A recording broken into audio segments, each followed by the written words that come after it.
దళిత బిడ్డ సీనియర్ శాసనసభ్యులు వినండి అన్న, మీకు మా పేర్లు చెప్తేనే మీకు వినడానికి సిగ్గుగా ఉండరు. మీరు గిరిజనులు దళితులు అంటే అధ్యక్ష ఈ రాష్ట్రానికి ఎంతో సేవ చేసి ఓ దళిత బిడ్డగా మరి అనేకటువంటి కార్యక్రమాల్లో పాల్గొంటున్నటువంటి కడియం శ్రీహరి గారిని వీరు మాట్లాడినటువంటి తీరు, వీరు ప్రవర్తిస్తున్నటువంటి తీరు దళితుల పట్ల, గిరిజనుల పట్ల, ఆదివాసుల పట్ల వీళ్ళ యొక్క ఫ్యూడల్ మనస్తత్వం బయటపడుతుంది అధ్యక్ష. నేను పక్కనే ఉండి చూస్తున్నాను అధ్యక్ష.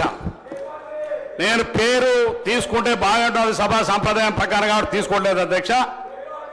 కొత్త శాసనసభ్యులు కడియం శ్రీహరి గారి వైపు చూపిస్తూ మిమ్మల్ని నిన్నిట్లా కాల్ చేసే తుపాను గమనించిన అధ్యక్ష. వీడియో తీయండి, కెమెరా తీయండి అధ్యక్ష. ఇట్లా అధ్యక్ష నేను చూసి గమనిస్తున్నాను అధ్యక్ష. ఇట్లా అంటే మమ్మల్ని దళితులను, గిరిజనులకు మాకు శాసనసభలో కూడా రక్షణ లేదు అధ్యక్ష.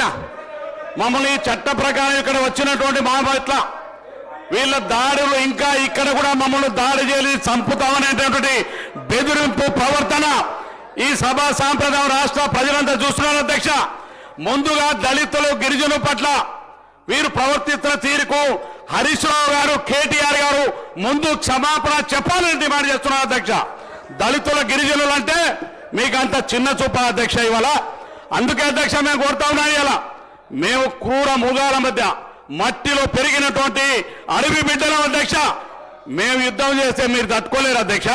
నువ్వు ఇట్లా తుపాకీ పెడితే భయపడేటువంటి జాతిలో పుట్టాలి అధ్యక్ష. దళితులు, ఆదివాసీ, గిరిజనులు మేము ఏ యుద్ధాల క్రూర ముగాలతో పోరాడి పెరిగినటువంటి బిడ్డలం.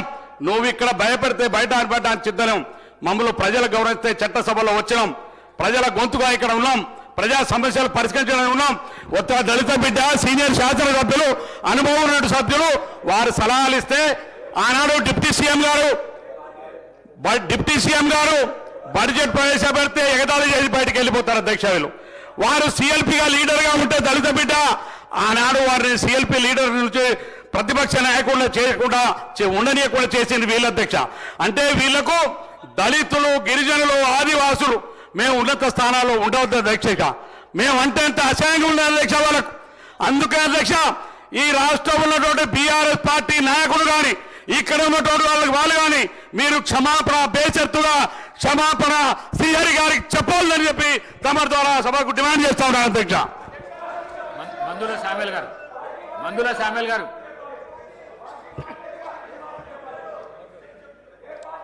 ధన్యవాదాలు అధ్యక్ష.